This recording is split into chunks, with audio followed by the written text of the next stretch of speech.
welcome to Miller Time. It is good to be back with you today. And hey, just a couple quick announcements about Boulder Creek Community Church before I get into just some thoughts that have been on my mind and heart last couple days. On September 25th, we're going to do a membership class. If you've never taken a membership class at Boulder Creek Community Church, let us know. We'd love to have you come. There's no obligation to commit to anything. But I do think people should be informed and educated as to what we believe and our values and that kind of stuff. So let us know. We will provide lunch. It'll be right after church on September 25th. Also happening on September 25th is we're going to do another outdoor service. I'm looking forward to that. It is a lot of work, especially for our sound and musicians, sound guy and musicians. And so if you can help, I just need 3 or 4 people to come early and help us out. And so if you're able to do that, please let me know. So Sunday night, I am grading papers because I'm now teaching Bible, 7th and 8th grade Bible at Baymont Middle School. And I put on some background noise just to have something in the background as I'm grading papers. And it ended up being Sunday night football. I don't watch a lot of football. I can't remember the last time I watched an entire football game. But it was a big game, the Dallas Cowboys and the Tampa Bay Buccaneers, with the great Tom Brady playing once again at 45 years old after retiring for 2 months. He came back to the game. And they talked a lot about this. In fact, they set up Sunday Night Football with some other great athletes and famous people talking about it. Watch this 1-minute clip of Michael Jordan talking about Tom Brady. Michael Jordan returned to the game very quietly today with just 2 words. I'm back. Jordan for the win. Yeah! He is back! Age is just a number. Tom Brady, the ageless quarterback. Time is a state of mind. Tom Brady is out of the game and into the history books. I was away from the game for almost 2 years. He didn't make 2 months. But you know what that tells me? How much he wants it. How much he needs it. Especially against them Cowboys, who have never beaten him. We'll see y'all again. Trust me. As for everyone else, you might worship him, you might hate him. I just hope you appreciate him. Because greatness like this doesn't come along that often. But you know that because you are back too. TV 12, season 23. Let's go! He's back.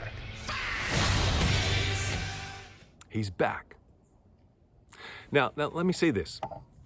There's no lower form of human entertainment than celebrity gossip. But because of what's happening, and it's so big, the commentators were talking about it, and it seems like everybody knows what's going on with Tom Brady's personal life. Apparently, he took a leave of absence for 10 or 11 days from the football team and came back just in time for this opening game of the season. And the rumors are, and I don't necessarily believe in rumors, but the rumors is that his wife put her career on hold so that Tom Brady could pursue his career and his dream and what he loves. And she sacrificed her career so that she could focus on the kids. But now it's her time.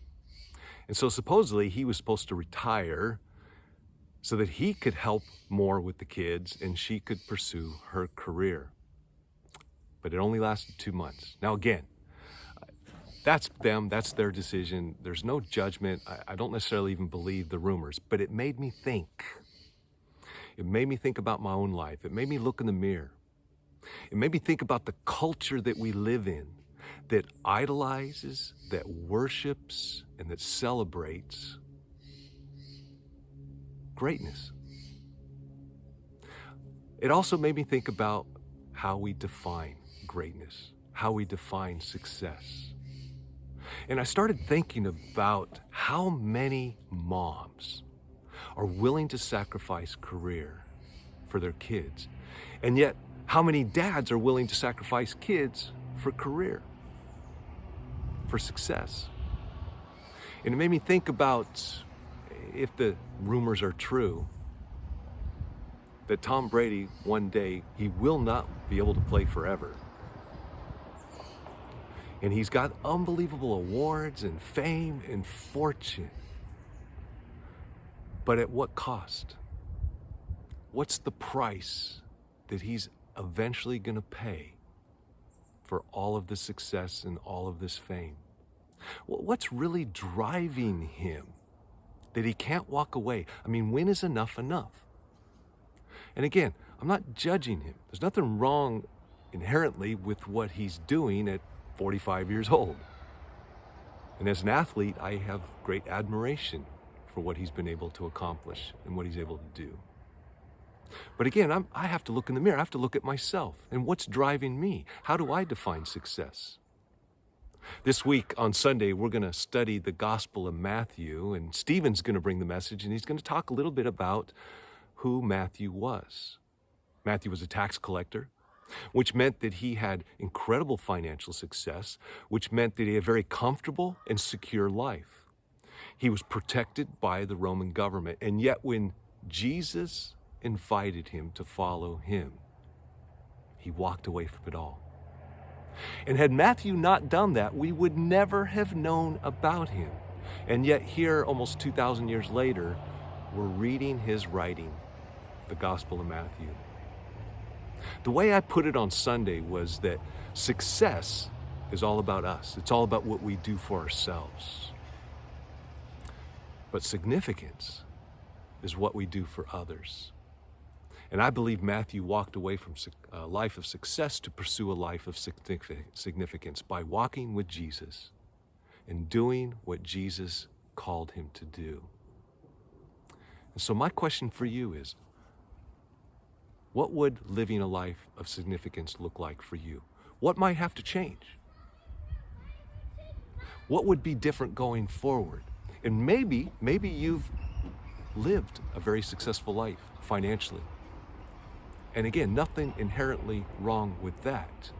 But we do need to wrestle in our American culture that idolizes, that worships, and that celebrates its own definition of success and greatness. And we have to wrestle with that and what the gospel says to us. Jesus, arguably the greatest man that ever lived, took a basin of water and a towel, and he washed the disciples' feet. He did the job of a servant, a job of a slave. And he changed for us the definition of greatness. The Son of Man did not come to be served, but to serve and to give his life as a ransom for many. And he's asking you and I to do the same. So think about that. Think about what might be different and what it might look like for you going forward to pursue biblical success, significance, a life that matters. God bless you all. Have a great rest of your week, and I hope that you can join us on Sunday. Take care.